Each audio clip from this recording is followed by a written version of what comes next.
traveling on literally the fastest train on this earth, from Beijing to Tianjin, a city known for its Western influence. Join me on this journey. I'm Michelle Lee. The train, the CRH-3, is also China's first self-designed and self-manufactured passenger train. And from what used to be a 70-minute train ride between Beijing and Tianjin, it now only takes 30 minutes for the 115-kilometer journey. Half the time, twice the fun.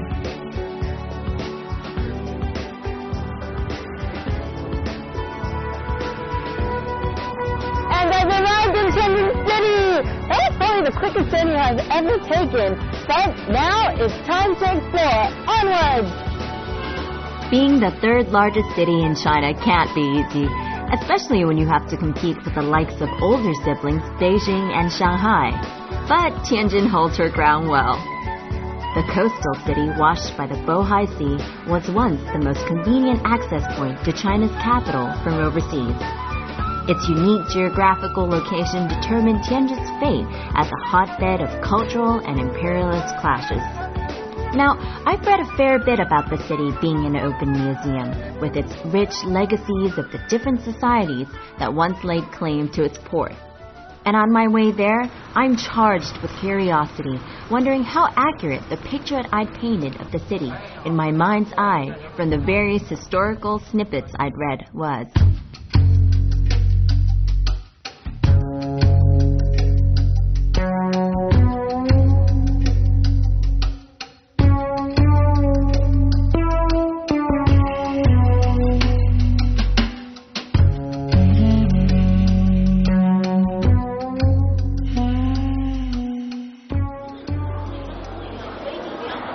There are many historical buildings in different architectural styles spread across Tianjin, but some of the most spectacular aren't even on the tourist map. So if you really are curious, you should take a run around the city and, well, step into a bank, for example. Tianjin was one of the earliest cities in China to open up to foreign businesses after the Opium War. After the Chinese were defeated, the Western powers built concessions in Tianjin and Shanghai. 100 years later, there are no more foreign residents in this area, but the buildings still stand as witnesses to the tremendous changes over time. The old Western-style buildings spread across the city tend to throw me a little. It's almost as if I'm in China at moments and then transported to different parts of Europe all in one day. Banks, steam engines, cement, modern science. 150 years ago, the Tianjin locals were shocked by the advances coming from the outside world. Wow. At the same time, they were quick to realize that they had to keep up with the rest of the world. Some of the historic buildings are still being used in the same way they were in the past. This, for example, was once a British college, and it's now being used as a Chinese school. It's so wonderful, like just amazing Grecian architecture, which is strange because it was a British school, but it's still really, really wonderful to see.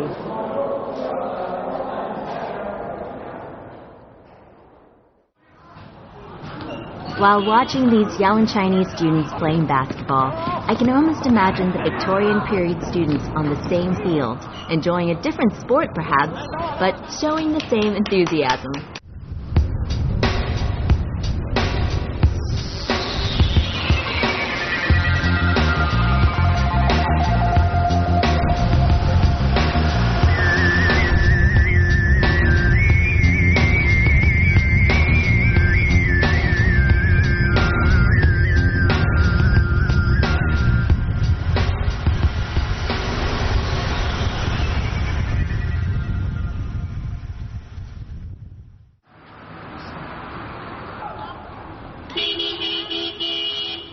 While European-style buildings are spread across the city, you'll find most of them in the 5 major road area, known in Chinese as Wudadao.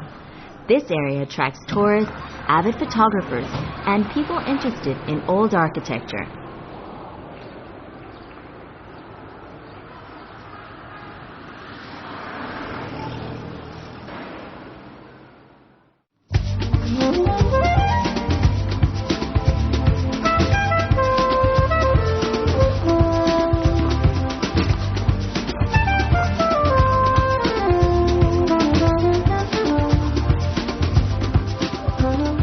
horse carriage rides that are available in Wudadao are the means of transport best suited to the surroundings.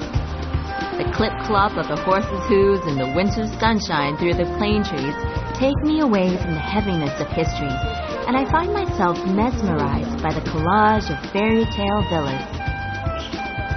If you prefer walking, which is essential for you photography buffs, stretch your legs and take your time. That's how you'll find Wudadao's hidden gems and maybe meet a few interesting characters on the way.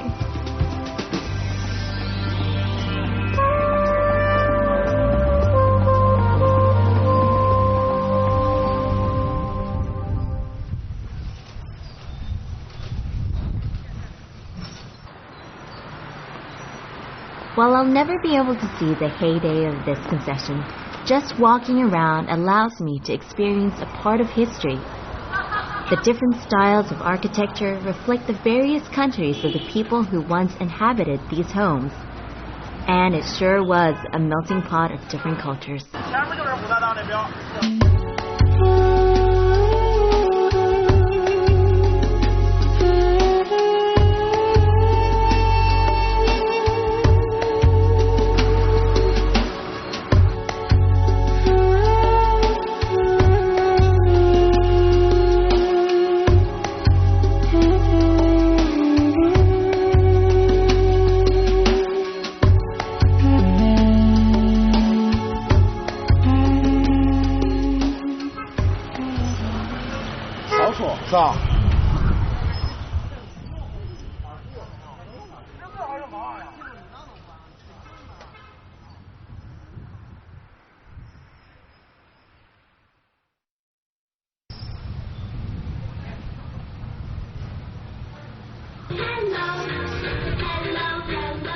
This house was once the home of an affluent family, but like all the mansions in the area, it's been state property since 1949, when most of the occupants fled the country. This estate is a kindergarten today, but many others in the area are now government offices. While most tourists flock to this area to see these beautiful villas, to the kids, it's just a part of their everyday lives.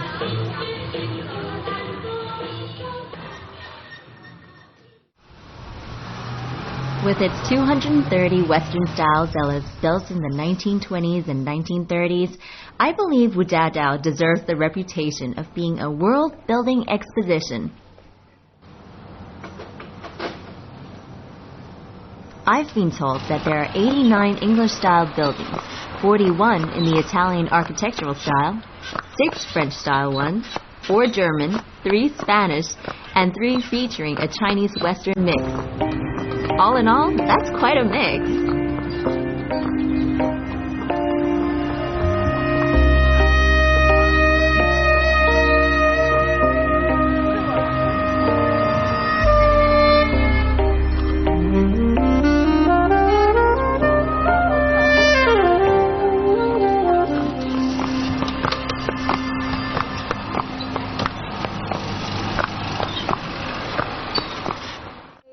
Brian?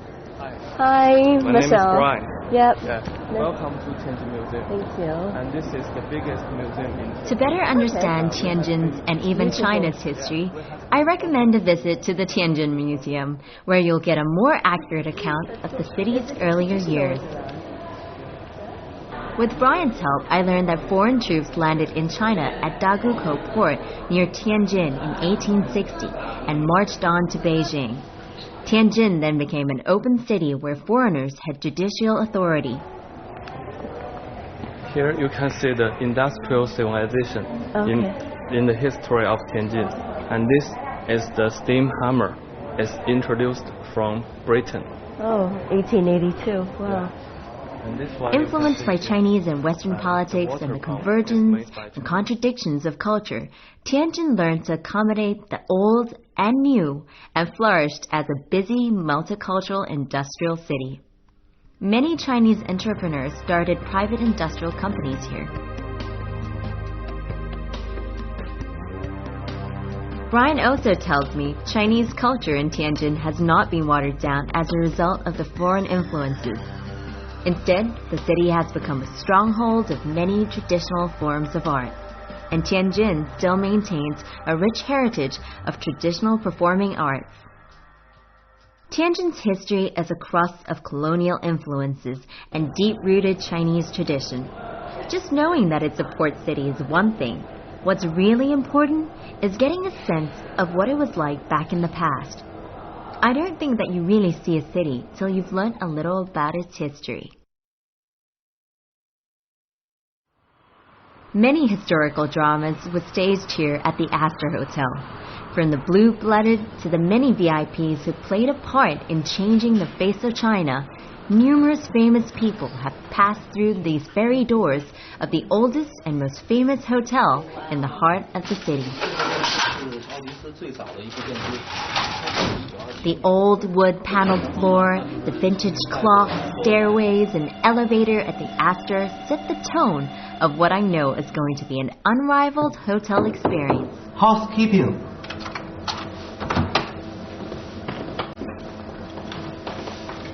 来，阿尔小姐，欢迎，这是我们的那个总统套房，来里面请。谢谢。现在您看到是主人的那个新房啊。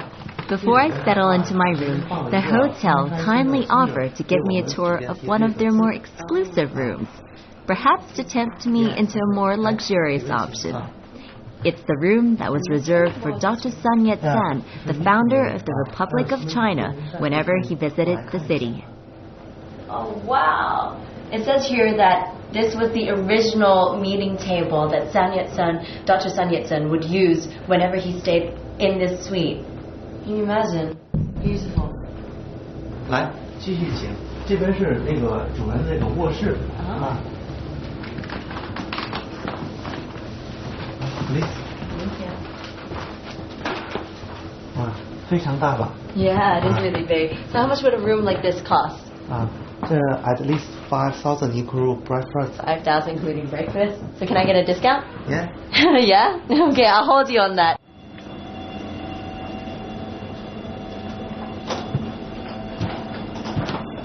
While the elevator shakes and creaks up and down its vertical route, I think of the many people who have graced the halls of the hotel, and in particular, a frequent visitor whose footsteps literally brought forth the sound of music. The Grand Master of Peking Opera, Mei Lanfang, he used to spend a lot of time in Tianjin around the 1920s, and the locals really respected him. In fact, to this day, they remember him fondly.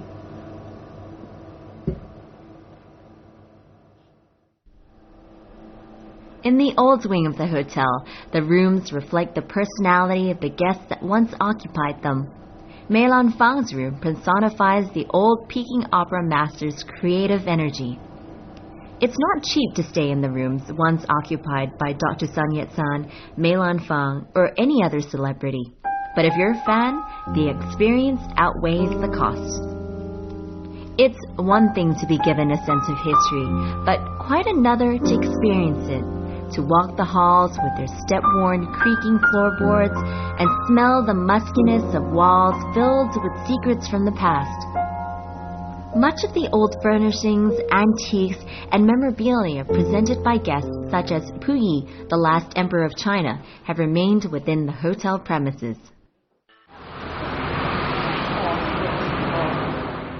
Boy, do I have to surprise you. It's lunchtime and I'm starving. I'm going to take you to one of the best balanced places in all of China. Go, Puyi. Ask anyone. They'll know about it. Let's go. Come on.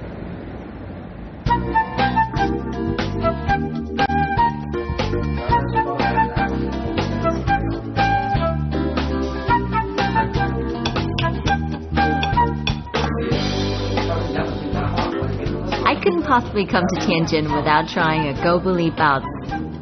Some of the locals have invited me to a baozi feast, and they insist that I try every variety, watching with hawk eyes as I eat one after another of the famous steamed buns. Although I can't say I have any cause for complaint. They were divine. Gobuli was opened in 1858. This steam bun chain was opened in 1858 in Wuxing County on the outskirts of Tianjin. by a man called Gozi. His shop soon grew popular and he became too busy to serve his customers properly. And his disgruntled customers nicknamed the shop Gobuli, which literally means Gozi doesn't respond. How do you like it? It's really good.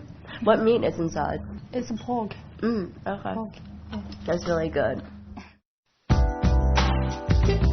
Tianjin is amazing, not just for its food, but also for the blend of foreign and local. Being in Tianjin feels like I'm hopping back and forth between local scenery and a European landscape. But as Brian told me before, many traditional Chinese arts have been preserved in Tianjin to this day, and I'm about to see one of the favorites.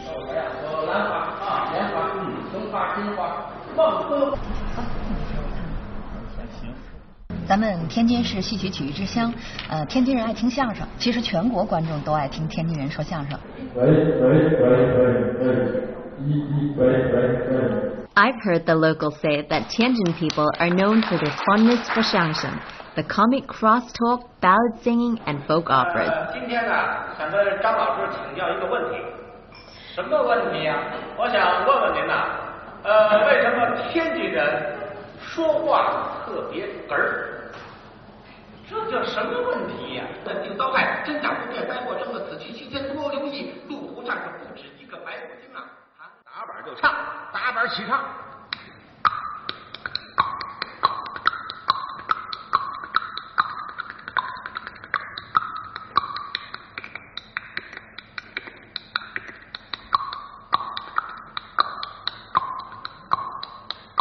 说的是有一个酒迷爱喝酒，他是天天酒壶不离手，他的爱人天天把他劝酒迷就不要再喝酒。这个酒迷说：“哎，别提了，我只要听见有人说酒字就勾起我。” Xiangsheng combines banter between the performing partners telling humorous stories. I don't fully understand it, but from watching, I get a feel of this traditional form of entertainment that's least tainted by modern commercialization. Around me, people are sipping cups of tea while listening to Xiangsheng. As for me, I'm staring embarrassingly wide-eyed, intrigued by the special stage arrangement and the total concentration of the audience.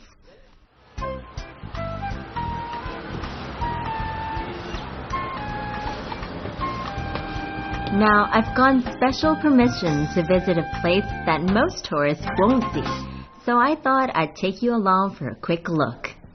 So amazing, these places. So many of these historical buildings in Tianjin used to be residences, but they've now been turned into banks and tourist sites. But some of them are definitely less accessible, like this one, for example. It used to be Prince Qing's mansion, but it's now being turned into the Office for Foreign Affairs. And not many people can come in here, so we're really, really lucky that we can. And we're on a limited time schedule, so I'm going to show you like some of the more important things in the site. Okay, so let's go. Come on. These are the original stained glass windows that were installed when this house was built in the 1900s, and they're still in pristine condition. It's true what they say, they really don't make things like they used to. Spectacular.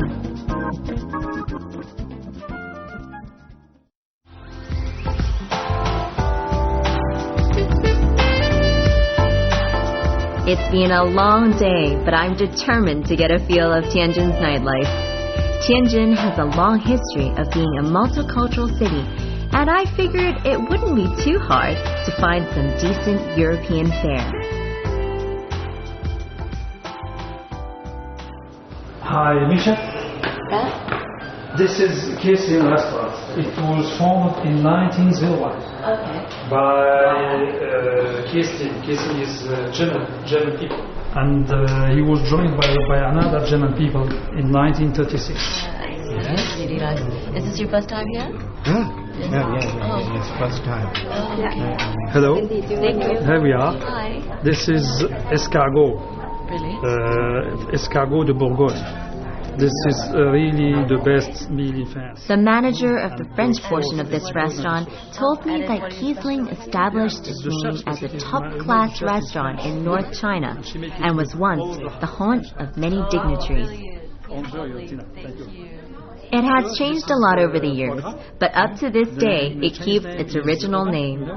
After China adopted its opening policy in the 1980s, foreigners returned to Tianjin, and the Kiesling grew popular once again. Although Kiesling was originally a German restaurant, it's now opened a French section under the same roof. And on tonight's menu, foie gras and escargot, two of my favorite French appetizers. Yum!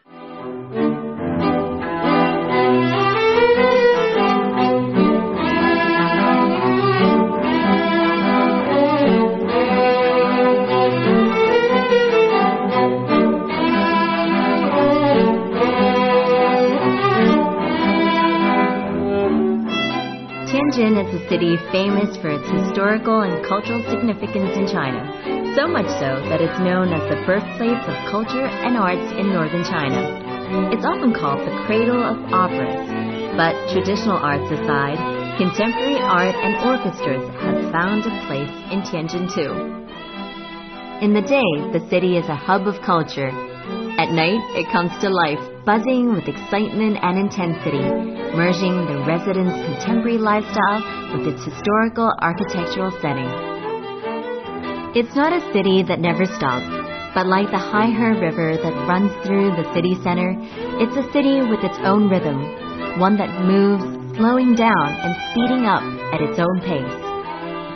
It's seen a lot of changes through the years, from being known as the home of foreign concessions to being one of the largest cities in China. It's a place that constantly evolves and yet maintains its history and cultural roots. The buildings are lit up like the backdrop for a 1920s movie. Large signboards line the streets, the ideal setting for the night owl in me. I discovered a quaint building that was built to look like an old church. In the day, it's an art gallery, but at night, it's a place for contemporary musicians to unleash their talents. And night after night, the locals come to enjoy a performance, be it jazz or a string orchestra.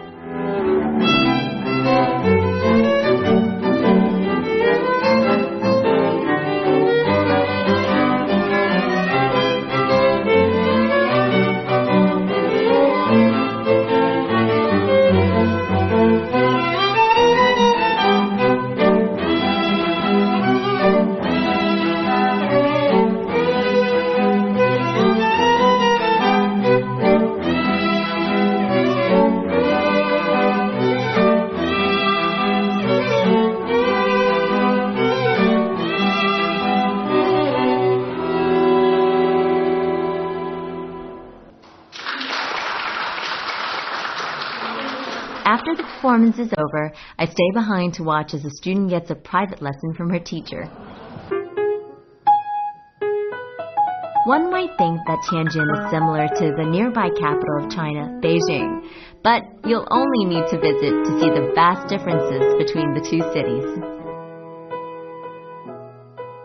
For tourists visiting Tianjin, I recommend exploring the nooks and corners of the city. Only then will you find places as quaint as this, and be able to experience a more modern aspect of the Tianjin lifestyle.